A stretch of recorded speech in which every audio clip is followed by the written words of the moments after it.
আসসালামু আলাইকুম ওয়া রাহমাতুল্লাহি ওয়া বারাকাতুহু। সম্মানিত উপস্থিতি, ইতিমধ্যে আমাদের আজকের প্রোগ্রামের মূল কথাগুলো আমাদের বক্তাদের বক্তব্য থেকে উঠে এসেছে।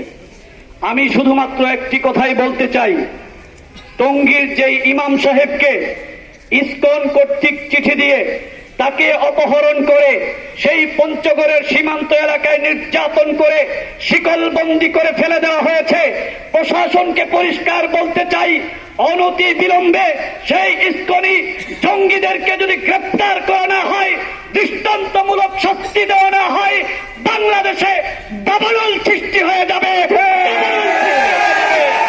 শুধু তাই না, যে জঙ্গি সংগঠন ইসকন ইতিমধ্যে বাংলাদেশে বিভিন্ন রকমের সন্ত্রাসী কার্যক্রম পরিচালনা করেছে, যেটা দিবালোকে নেই স্পষ্ট।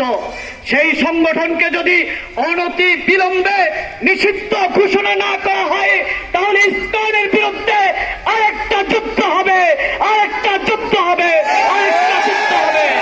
সংগ্রামী সাথী ও বন্ধুগণ, আমি আপনাদেরকে একটি কথা বলতে চাই, রাজপথে, ময়দানে, সংগ্রামে, আন্দোলনে যদি আমরা সরব না হই, তাহলে আগামীতে বাংলাদেশ দর্শকদের অভয়ারণ্যে পরিণত হবে, ঠিক কিনা? এজন্য আমাদেরকে সোচ্চার হতে হবে, প্রতিবাদ গড়ে তুলতে হবে, বিরুলিয়া উলামা ইমাম পরিষদের পাশে দাঁড়াতে হবে, ঠিক কিনা? আল্লাহ তাআলা আমাদের সকলকে হকের পক্ষে, ন্যায়ের পক্ষে বলিষ্ঠ ভূমিকা রাখার তৌফিক দান করুক। সকলে বলি আমিন।